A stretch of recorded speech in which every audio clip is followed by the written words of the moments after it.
አዲስ ታብ ላይ ትፈጥሩና ጉግል ባራችሁ ላይ መጣችሁ የጉግል ፕሮዳክት ወይም ሰርቪስ ላይ ትመጡና ጄሚናይ ኤአይን ትከፍታላችሁ ማለት ነው።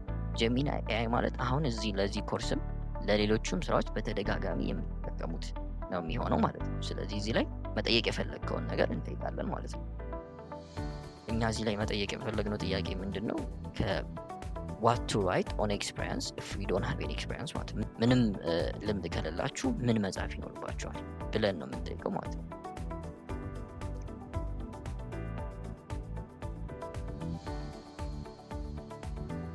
ልክ እንደዚህ ብላችሁ ስጠይቁ ፕሮፌሽናል በሆነ መንገድ እንዴት መጻፍ እንደምንችል ይዘረዝርልናል ማለት ነው። ከዛ በተጨማሪ ግን እንደዚህ ፓስት ኤክስፔሪንስ ማለት ፎርማል የሆኑ ስራዎች መሆን የለባቸውም። ስፔሻሊ ኮሌጅ ላይ ከሆናችሁ ኢንተርንሺፖች ሊኖራችሁ ይገባል። ቮለንታሪ ማድረግ ይኖርባቸዋል።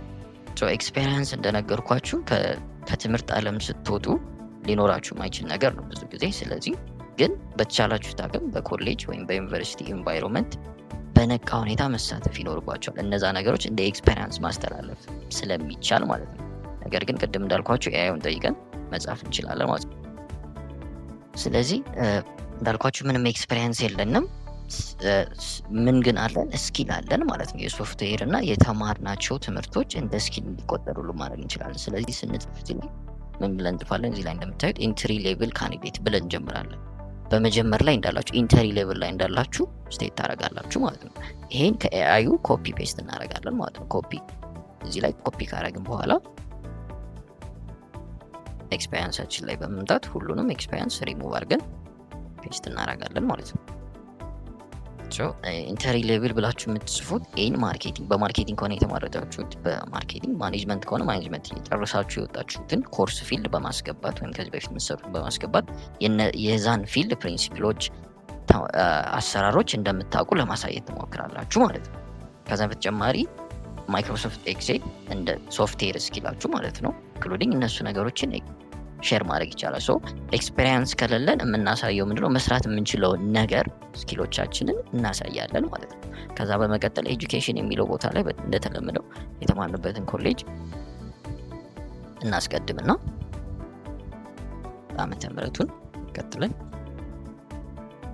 ከዛ እየተመረቅንበትን ታይትል ማለት ነው። ከዚህ በፊት የተሳተፍንባቸው ሽልማት ያገኘንባቸው ነገሮች ካሉ እዚህ ላይ እናስገባለን። ኢንክሉዲንግ ዋት ኦንላይን ኮርሶች መውሰድ ልክ ከግቢው እንደወጣን ስራ ኢትስ ገና ቴክ ሎንገር ፕሮሰስ እንዳልኳችሁ፣ በመሀል ግን የተለያዩ ቱቶሪያሎችን ኦንላይን ስኪሎችን መውሰድ ያስፈልጋል። አስፈላጊው ኢንፎርሜሽን አስገብተን ጨርሰናል ሲቪያችን ላይ። ቀጣዩ ስቴፕ የሚሆነው ምንድነው ደግሞ ሲቪያችንን ሴቭ በፒዲኤፍ ፎርም ሴቭ አድርጎ ማስቀመጥ። በፒዲኤፍ ፎርም ነው ሁሌ መቀመጥ ያለበት። ለምንድነው? አንድ ፔጅ ብቻ መሆን አለበት። ገና ስራ እየጀመርን ስለሆነ ብዙ መጻፍ የምንችላቸው ነገሮች ስለማይኖሩ በአንድ ፔጅ መሆን ይችላል ማለት ነው። ከዛ ማንኛውም የፊደል አጻጻፍ ወይም ግራማቲክ ኤረር መኖር አለመኖሩን ቼክ ማድረግ አለብን። ይሄ ጎግል ዶክ ላይ ራሱ ፕሩፍ ሪድ ስለሚያደርግልን እሱ ነገር ብዙም አያሳስብንም። ከዛ በመቀጠል ሁል ጊዜም ሴቭ እና ሴንድ ስናደርግ በፒዲኤፍ ፎርማት መሆኑን ቼክ ማድረግ አለብን ማለት ነው። እሱን ፎርማት እንዴት ሴቭ እናደርጋለን? ፋይል የሚለውን ይመጣና ዳውንሎድ የሚለውን መርጠን ፒዲኤፍ የሚለውን ስንመርጥ በፒዲኤፍ ፎርማት ሴቭ ይደረጋል። ስለዚህ ሲቪያችን አዘጋጅተን ጨረስን ማለት ነው።